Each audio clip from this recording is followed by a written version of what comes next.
Hello friends, and welcome to the latest episode of our video series. As you can see, we're at a new location, a very unique location, where few cameras are actually permitted, but nevertheless, being the president of our organization has its perks, so here we are. I chose this location for a very specific purpose, and that is to convey a message in the best possible way, so you not only understand and agree with it, but hopefully implement it as you partake and participate in the art world. So without further ado, let me welcome you in one of the storage facilities of our private art fund, the Tamoikin Art Fund. And now, let's begin our main talk about rare collectibles, about art, and of course about Soviet gold and silver jewelry. To begin this talk, first of all, I would like to address your attention to the artworks behind me. It's a large collection of paintings, which I have personally acquired for the most part. Just take a look at it. That is all you need to do for now, and I will tell you how it ties into this talk later. And now, I would like to share some of my research with you as I continuously research this market of art antiques and collectibles, the precious metals market, and market of rare and valuable jewelry. And I stumbled upon two very interesting ideas. These ideas were, what made them even so interesting is that you have to understand who they were presented by. So let me share the first one of them with you. The first one was the title of an article, and I will be paraphrasing because I don't remember it exactly, but the message will not change.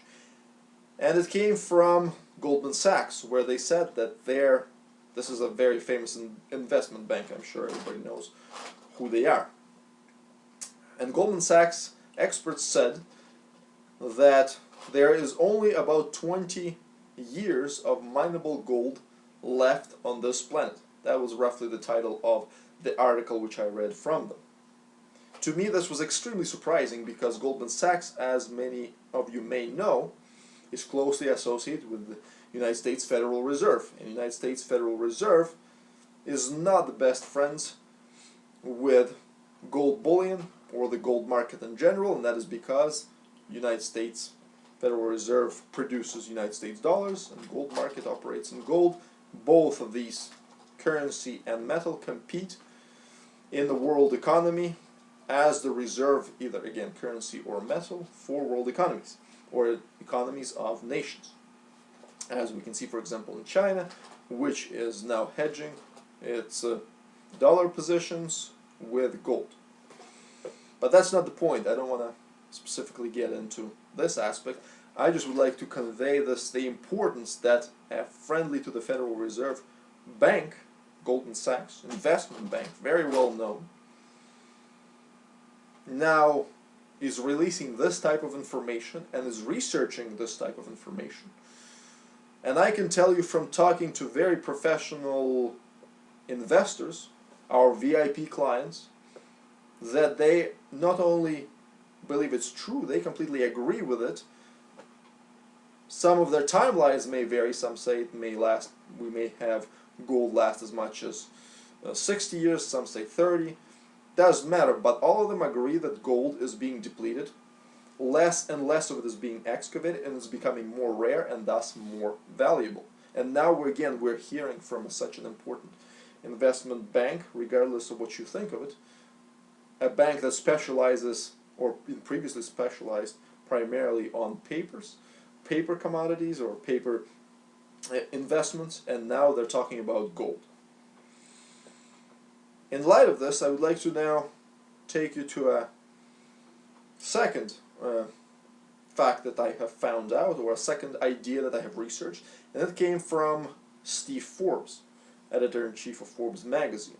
Now, he gave this idea when he was giving an interview to a Russian TV channel that was doing a documentary about gold, and Steve Forbes was talking to them in English. They instantly translated this into Russian, so I had to translate it back to you in English. So I cannot say word for word what Steve Forbes said. However, it is close enough that nothing was lost in the translation. So he said roughly the following: gold is unique because of its relatively small size and high value that it holds. It is easy to move, and due to these characteristics, it always have supported various currencies. Granted, before currencies became fiat in the 70s, but prior to that, gold always backed national currencies, currency of the United States, and pretty much virtually all other countries. However, I don't wish to talk about using gold as a reserve currency or currency at all. What I would like to point out are two very important ideas that he stated, and that is a relatively small size of gold and high value that it holds, and especially the fact that it is very easy to move. It is in light of everything that I just said now that I begin the talk and the comparison about gold and silver jewelry. I begin my talk about art that you see behind me. So hear me out. So in my hand I hold this box. I'm sure you have seen some of them in the past. This is where we store our jewelry, especially Soviet jewelry. It is full of Soviet gold rings. So let me pull one out for you just as an example. So here I took a men's ring. It's about 14 karat gold. And this, just pay attention, what I would like to really point out to you. Look at its size. Look at the size of this ring and now compare it to the size of any artwork behind me. I hope you begin to understand what I'm talking about. Because the value of this ring may equal to the value of the art that is next to me. Now, I in no way wish to put down art. I encourage people to invest in art. I invest in art. I'm in fact a big advocate and a supporter of large artworks. I enjoy, the bigger the artworks, the more I enjoy it. I don't particularly like smaller artworks unless they are a fantastic investment. However, lately, we as an organization and I myself have been more and more realizing just the strategic value, strategic importance of having small, highly valuable, mobile art, antiques and collectibles. And there is so far no better antique or collectible that I found than Soviet gold and silver jewelry, specifically Soviet gold. Now, this is not because this item or any other item that I pick from here is right now so expensive or so valuable. In fact, to be honest, most of these artworks are more expensive than a single ring like this. So let's sidetrack a little bit and let me give you a comparison. So let's say this artwork right here, its value may be equivalent to, let's say, 4 or 5 Soviet rings. I would say that would be a fair estimate of this specific painting here. If we assume that each one of these on random, I'm not getting into any specific collectible properties of this ring, is, let's say, $500. But still, realize how to best show you. Realize what I'm holding here and how small, mobile, and compact the value of these items are in comparison to this beautiful but nevertheless bulky, large painting. This is very important to understand. That's what I'm talking about, strategic value. Now, getting back to Soviet jewelry as its financial value, something you can sell it for. Yes, there is way more valuable jewelry, gold artifacts, gold antiques that are small, mobile, and again are more valuable than Soviet jewelry. However, that's not what most appealing to me. What's most appealing about Soviet jewelry right now for me is that its percentage of growth in comparison to where it was, value-wise, of course. So this item may be $500, $600, $700 today, and it can be $1,000 tomorrow, or let's say even in a year.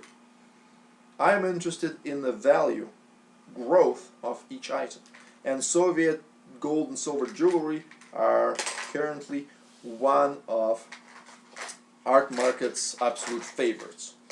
They are growing in value faster than most other commodities out there, and that's what's so appealing to me. So eventually, we will have a single Soviet ring worth as much as this painting right here. In fact, we already have Soviet rings and other earrings, bracelets and so forth that are worth that much, that are worth $1,000, $2,000, $3,000, $4,000 per item.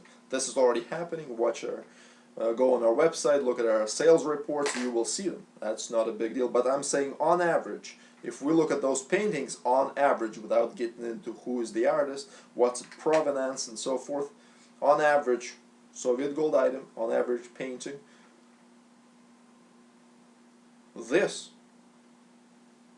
will A, soon be worth just as much as any one of those, and B, let's theorize. Let's say that both are in equal value regardless. Both will grow exactly the same amount in value. It's impossible, but just for the argument's sake. Any one of these and any one of those paintings growing equally, let's say at 100% per year. What would you rather have? A large, bulky, and immobile artwork or a painting? Or a very small, highly mobile, very valuable asset like this? Especially asset that's not just an asset that you can put in a box, but an asset that you can put on your finger and travel anywhere. This is mobility at its best.